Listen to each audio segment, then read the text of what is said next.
firm a foundation, ye saints of the Lord, is laid for your faith in this excellent word. What more can he say than to you he has said, to you who for refuge to Jesus has fled?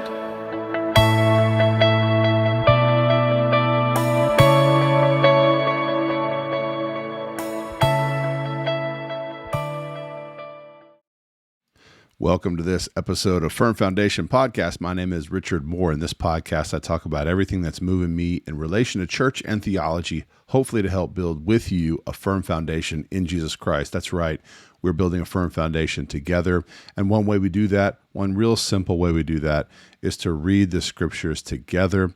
We read a chapter at a time, a day at a time, and a chapter at a time. And so today we are going to be in our Old Testament reading in Genesis chapter 30. It was a weird break last time, and I'm sorry I kind of read into 30 last time, but it's Genesis 30 verses 1 and on, and we'll begin sort of at an odd break. But here we go. Let's begin to read together. You can read along with me on the screen or in your own version of your Bible. Here we go. When Rachel saw that she bore Jacob no children, she envied her sister. She said to Jacob, "Give me children, or I shall die." Jacob's anger was kindled against Rachel, and he said, "Am I in the place of God, who has withheld from you the fruit of the womb?" Then she said, "Here is my servant Bilhah. Go into her, so that she may give birth on my behalf, that even I may have children through her." So she gave him her servant Bilhah as a wife, and Jacob went into her. And Bilhah conceived and bore Jacob as a son. Then Rachel said, "God has judged me, and has also heard my voice, and given me a son." Therefore she called his name Dan. Rachel's servant Bilhah conceived again and bore Jacob a second son. And then Rachel said, "With mighty wrestlings I have wrestled with my sister and have prevailed." So she called his name Naphtali. When Leah saw that she had ceased bearing children, she took her servant Zilpah and gave her to Jacob as a wife. Then Leah's servant Zilpah bore Jacob a son. And Leah said, "Good fortune has come." So she called his name Gad. Leah's servant Zilpah bore Jacob a second son. And Leah said, "Happy am I, for women have called me happy." So she called his name Asher. In the days of the wheat harvest, Reuben went and found mandrakes in the field and brought them to his mother Leah. Then Rachel said to Leah, "Please give me some of your son's mandrakes." But she said to her, "Is it a small matter that you have taken away my husband?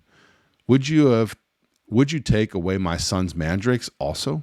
Rachel said, "Then he may lie with you tonight in exchange for your son's mandrakes." When Jacob came from the field in the evening, Leah went out to meet him and said, "You must come in to me, for I have hired you with my son's mandrakes." So he lay with her that night. And God listened to Leah, and she conceived and bore Jacob a fifth son. Leah said, "God has given me my wages because I gave my servant to my husband." So she called his name Issachar. And Leah conceived again, and she bore Jacob a sixth son. Then Leah said, "God has endowed me with a good endowment. Now my husband will honor me because I have borne him 6 sons." So she called his name Zebulun. Afterward she bore a daughter and called her name Dinah.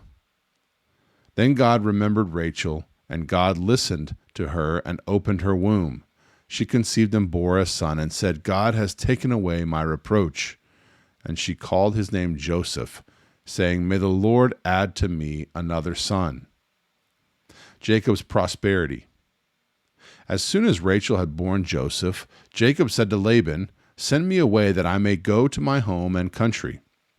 Give me my wives and my children for whom I have served you, that I may go, for you know the service that I have given to you."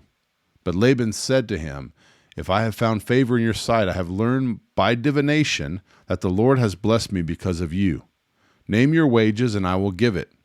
Jacob said to him, "You yourself know how I have served you, and how your livestock has fared with me. For you had little before I came, and it has increased abundantly, and the Lord has blessed you wherever I turned. But now, when shall I provide for my own household also?" He said, "What shall I give you?" Jacob said, "You shall not give me anything. If you will do this for me, I will again pasture your flock and keep it. Let me pass through all your flock today, removing from it every speckled and spotted sheep and every black lamb, and the spotted and speckled among the goats, and they shall be my wages. So my honesty will answer for me later, when you come to look into my wages with you. Every one that is not speckled and spotted among the goats and black among the lambs, if found with me, shall be counted stolen." Laban said, "Good, let it be as you have said."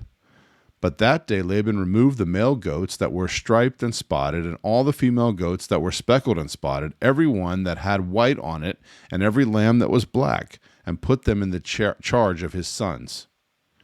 And he set a distance of 3 days' journey between himself and Jacob pastured the rest of Laban's flock. Then Jacob took fresh sticks of poplar and almond and plane trees and peeled white streaks in them, exposing the white of the sticks. He set the sticks that he had peeled in front of the flocks in the troughs, that is, the watering places where the flocks came to drink. And since they bred, when they came to drink, the flocks bred in front of the sticks, and so the flocks brought forth striped, speckled, and spotted. And Jacob separated the lambs and set the faces of the flocks toward the striped, and all the black in the flock of Laban. He put his own droves apart and did not put them with Laban's flock. Whenever the stronger of the flock were breeding, Jacob would lay the sticks in the troughs before the eyes of the flock, that they might breed among the sticks. But for the feebler of the flock, he would not lay them there, so the feebler would be Laban's, and the stronger Jacob's. Thus the man increased greatly, and had large flocks, female servants and male servants, and camels and donkeys. Thus ends the reading today of God's holy word. We've been reading today in Genesis chapter 30. May the Lord bless the reading of his holy word. God bless you. Thanks for tuning in. Until next time, take care.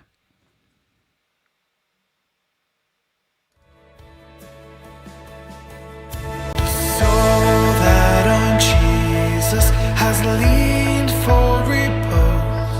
I will not desert to its foes. That's all the world hell should endeavor to shake. I'll never, no, never forsake.